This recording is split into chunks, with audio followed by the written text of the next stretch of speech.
नमस्कार साथियों, कैसे हैं आप लोग। मैं धर्मेश चौधरी, आप लोगों का मार्गदर्शन इंस्टीट्यूट में स्वागत।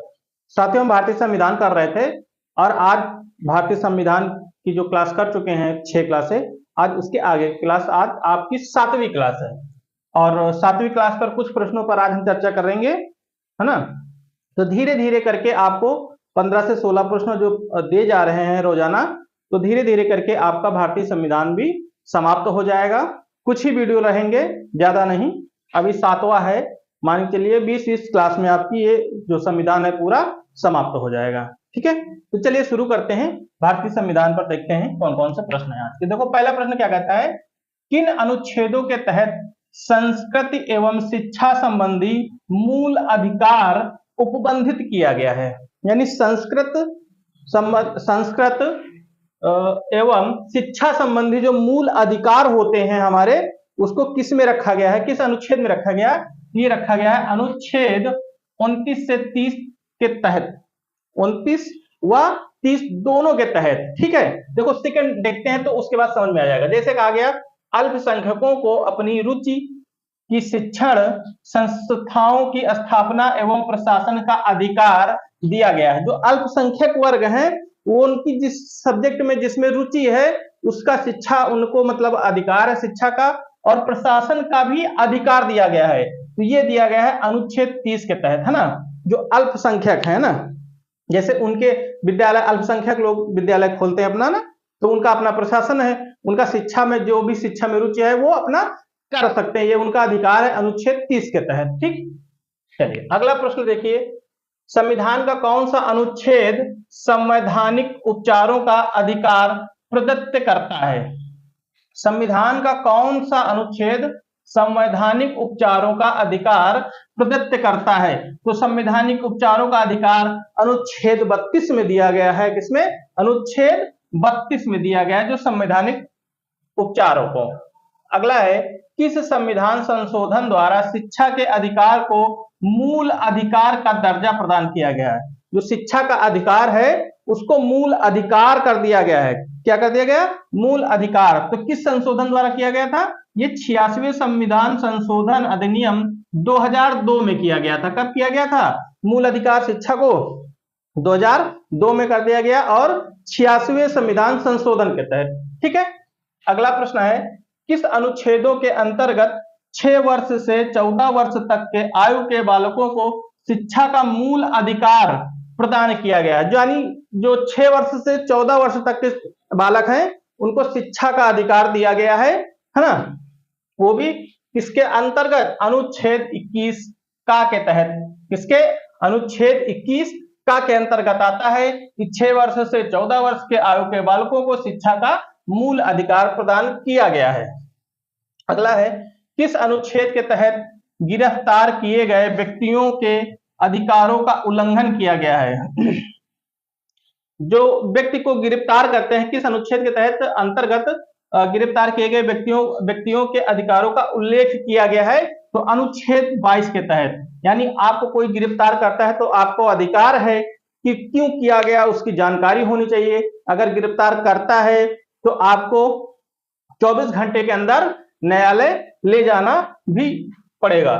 तो यही सब चीजें इसमें है। चलिए अगला है, अवैध कैद से मुक्ति करने के लिए, अवैध कैद से मुक्त करने के लिए कौन सी रिट जारी की जाती है। जैसे किसी ने आपको अवैध गिरफ्तार कर लिया है ना, बिना वजह के अवैध कर दिया गया, मतलब जिसमें आप गिरफ्तार हुए आपने उसमें कुछ किया नहीं, तो कौन सा आप रिट जारी करेंगे? बंदी प्रत्यक्षीकरण रिट जारी करेंगे। ठीक है, अगला है, नीति निर्देशक तत्वों को किस देश के संविधान से लिया गया। ये सबको पता है कि नीति निर्देशक तत्वों को किस संविधान से, किस देश से लिया गया? तो आयरलैंड से लिया गया। कहां से? आयरलैंड के संविधान से लिया गया। जो आयरलैंड का संविधान है वहां से लिया गया नीति निर्देशक तत्वों को। अगला है, राज्य के नीति निर्देशक तत्वों को भारतीय संविधान की अनोखी विशेषता किसने कहा है?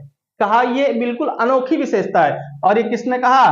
डॉक्टर BR अंबेडकर, यानी भीमराव अंबेडकर ने। अगला है, प्रत्येक नागरिक को चाहे वह स्त्री हो या पुरुष सामान्य कार्य करता है, सामान्य कार्य के लिए समान वेतन दिया जाएगा।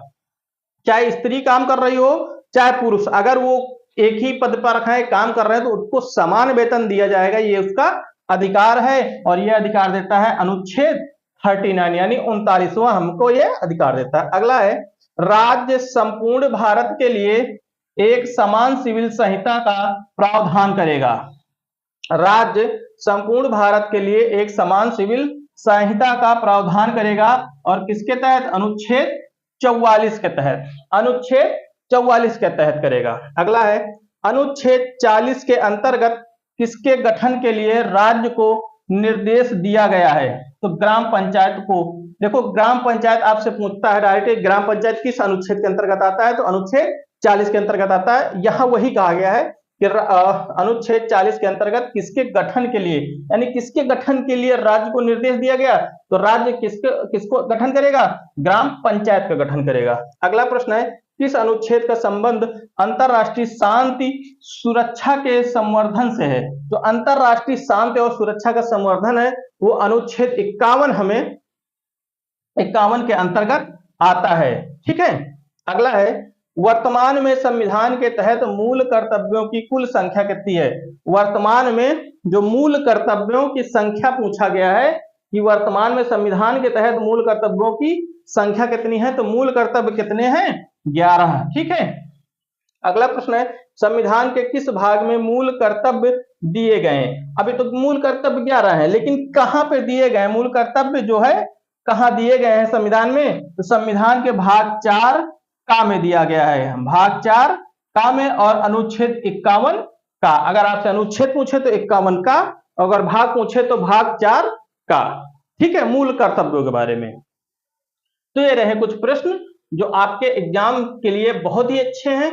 यहीं से लगातार प्रश्न आपके पूछे जा रहे हैं एग्जाम में, तो आप लोग इन प्रश्नों को ध्यान से देखें और नोट्स बनाते जाएं, है ना, याद भी करते जाएं। ज्यादा प्रश्न होते नहीं हालांकि। और आपका यूपी SSSC का भी एग्जाम अब होगा 2-3 महीने में, जब भी होगा फॉर्म चालू होने वाले हैं।